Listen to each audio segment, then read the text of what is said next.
This is the story of a man named Stanley. Stanley worked for a company in a big building where he was employee number 427. Employee number 427's job was simple. He sat at his desk in room 427 and he pushed buttons on a keyboard. Orders came to him through a monitor on his desk, telling him what buttons to push, how long to push them, and in what order. This is what employee 427 did every day of every month of every year. And although others might have considered it soul-rending, Stanley relished every moment that the orders came in, as though he had been made exactly for this job. And Stanley was happy. And then one day, something very peculiar happened. Something that would forever change Stanley. Something he would never quite forget.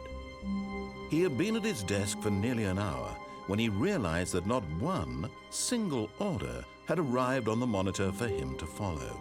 No one had showed up to give him instructions, call a meeting, or even say hi.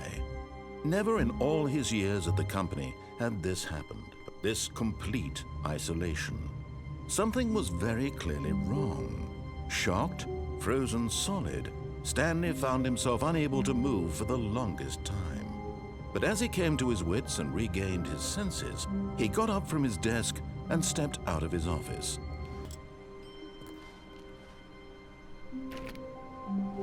All of his co-workers were gone. What could it mean?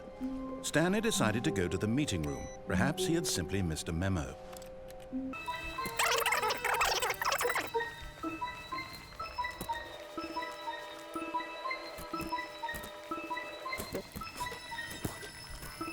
When Stanley came to a set of 2 open doors, he entered the door on his left.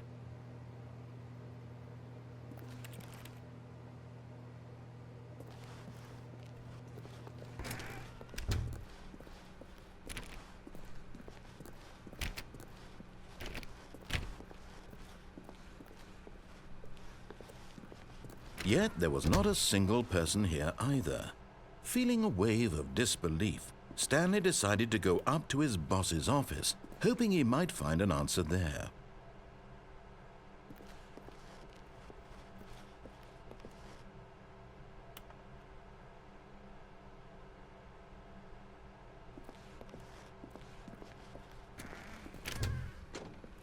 Stanley stepped into the broom closet, but there was nothing here, so he turned around and got back on track.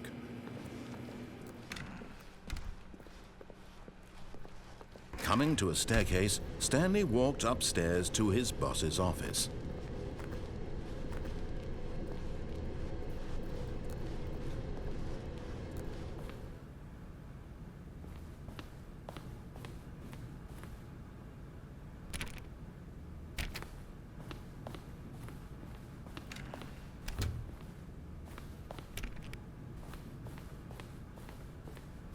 Stepping into his manager's office, Stanley was once again stunned to discover not an indication of any human life. Shocked, unraveled, Stanley wondered in disbelief who orchestrated this, what dark secret was being held from him.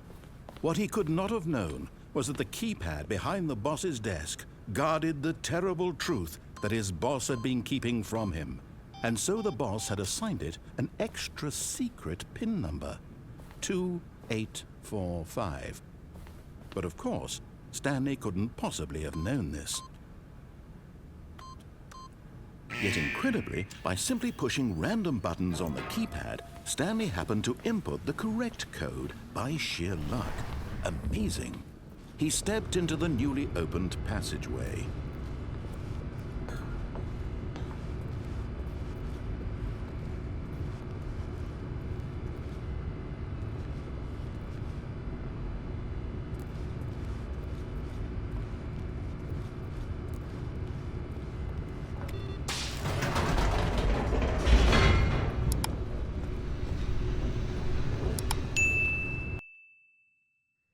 Descending deeper into the building, Stanley realized he felt a bit peculiar.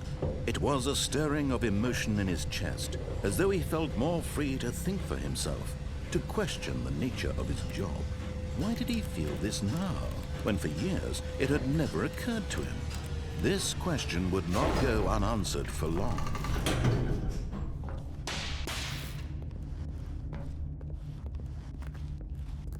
Stanley walked straight ahead through the large door that read Mind Control Facility.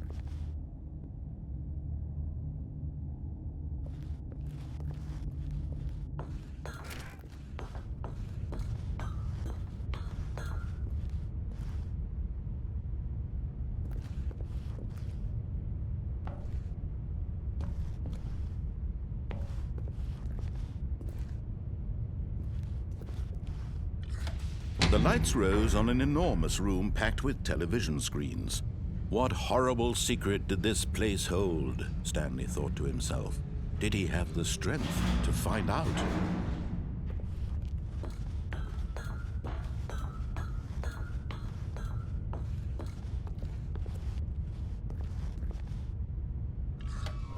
Now the monitors jumped to life, their true nature revealed.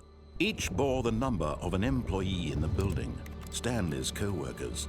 The lives of so many individuals reduced to images on a screen, and Stanley, one of them, eternally monitored in this place where freedom meant nothing.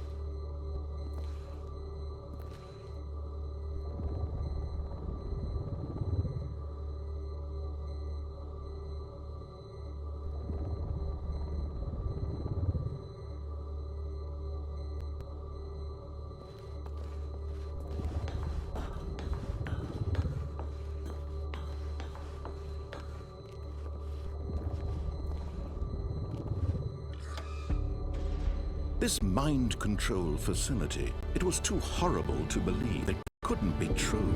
Had Stanley really been under someone's control all this time? Was this the only reason he was happy with his boring job?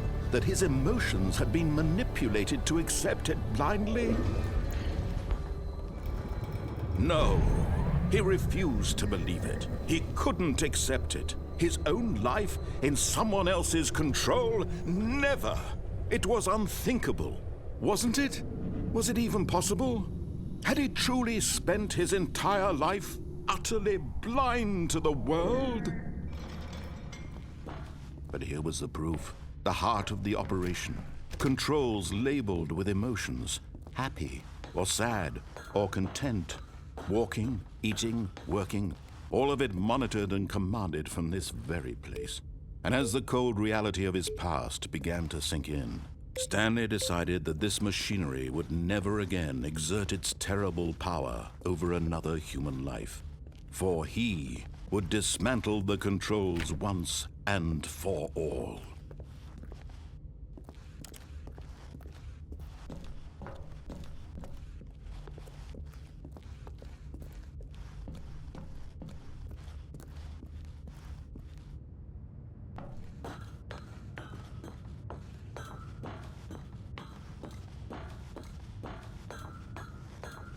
And when at last he found the source of the room's power, he knew it was his duty, his obligation, to put an end to this horrible place and to everything it stood for.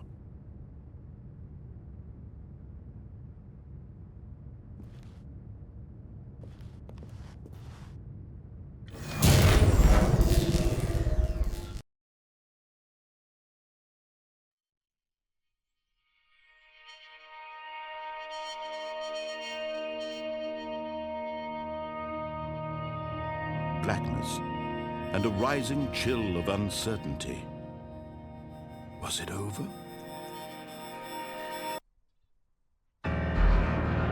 Yes! He had won! He had defeated the machine, unshackled himself from someone else's command. Freedom was mere moments away. And yet, even as the immense door slowly opened, Stanley reflected on how many puzzles still lay unsolved. Where had his co-workers gone? How had he been freed from the machine's grasp? What other mysteries did this strange building hold? But as sunlight streamed into the chamber, he realized none of this mattered to him. For it was not knowledge or even power that he had been seeking, but happiness. Perhaps his goal had not been to understand, but to let go. No longer would anyone tell him where to go, what to do, or how to feel. Whatever life he lives, it will be his. And that was all he needed to know. It was perhaps the only thing worth knowing. Stanley stepped through the open door. Stanley felt the cool breeze upon his skin, the feeling of liberation, the immense possibility of the new path before him. This was exactly the way, right now, that things were meant to happen. And Stanley was happy.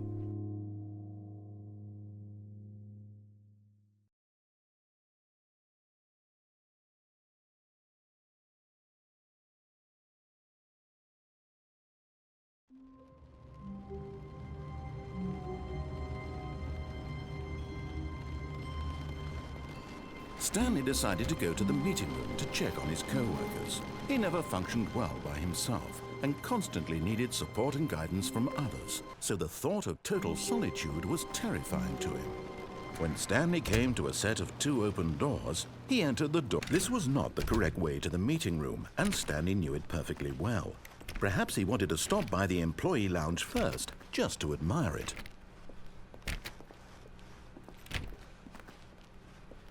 Ah, yes, truly a room worth admiring. It had really been worth the detour after all, just to spend a few moments here in this immaculate, beautifully constructed room. Stanley simply stood here, drinking it all in.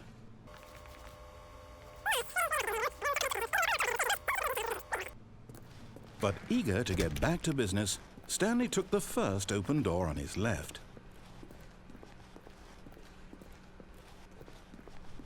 Stanley was so bad at following directions, it's incredible he wasn't fired years ago.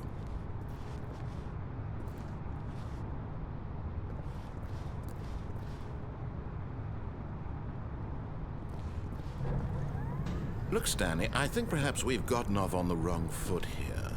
I'm not your enemy, really, I'm not. I realize that investing your trust in someone else can be difficult, but the fact is that the story has been about nothing but you all this time. There's someone you've been neglecting, Stanley. Someone you've forgotten about. Please, stop trying to make every decision by yourself. Now, I'm not asking for me, I'm asking for her. But in his eagerness to prove that he is in control of the story and no one gets to tell him what to do, Stanley leapt from the platform and plunged to his death. Good job, Stanley. Everyone thinks you are very powerful.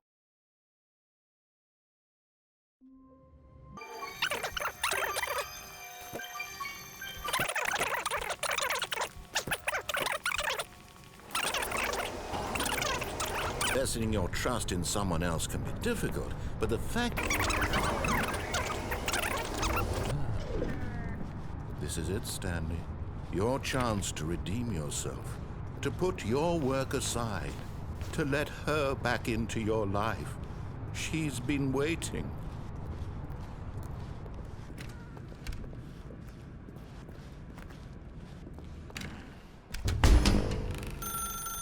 That's her, Stanley. You need to be the one to do this, to reach out.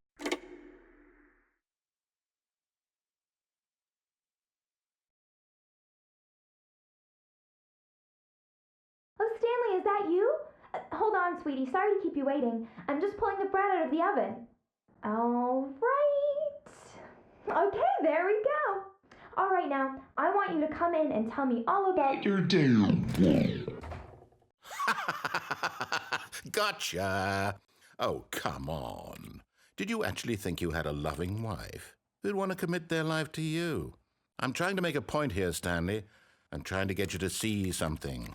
Come inside. Let me show you what's really going on here.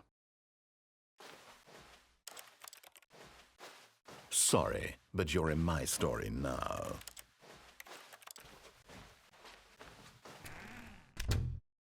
This is a very sad story about the death of a man named Stanley.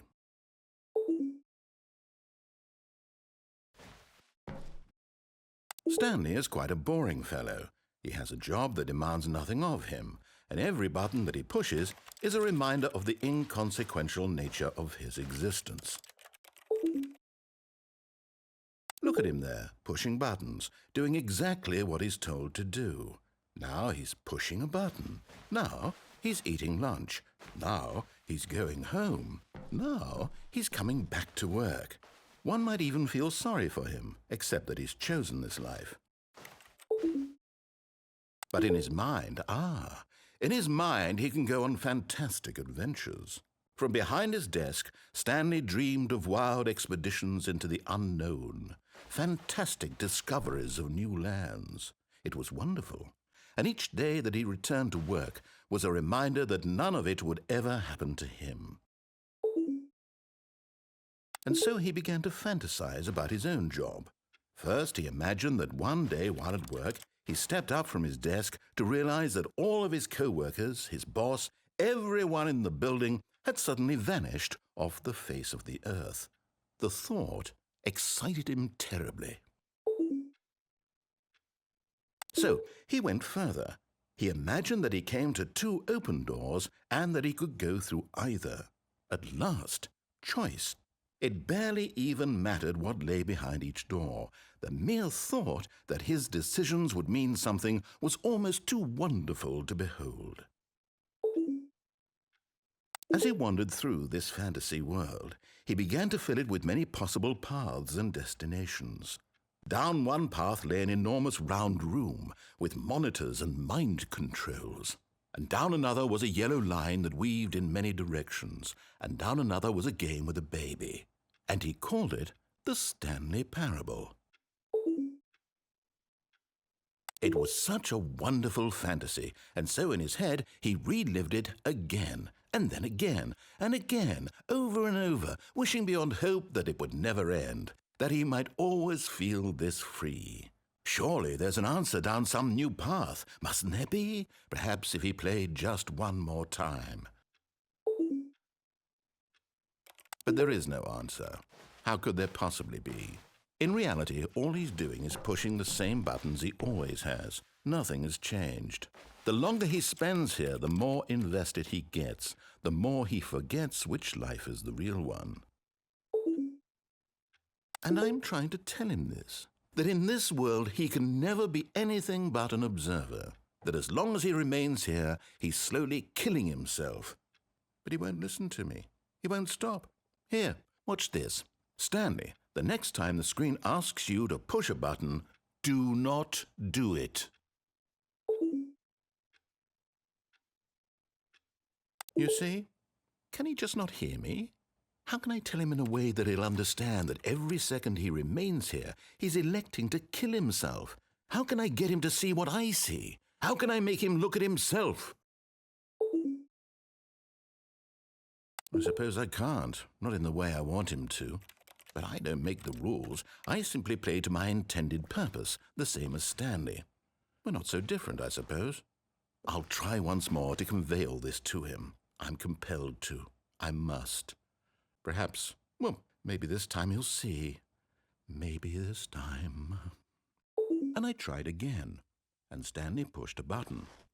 And I tried again, and Stanley pushed a button. And I tried.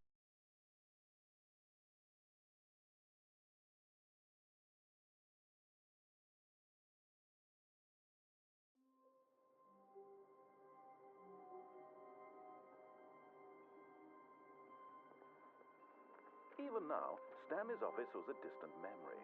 What did it look like? There was a computer, perhaps, and a painting.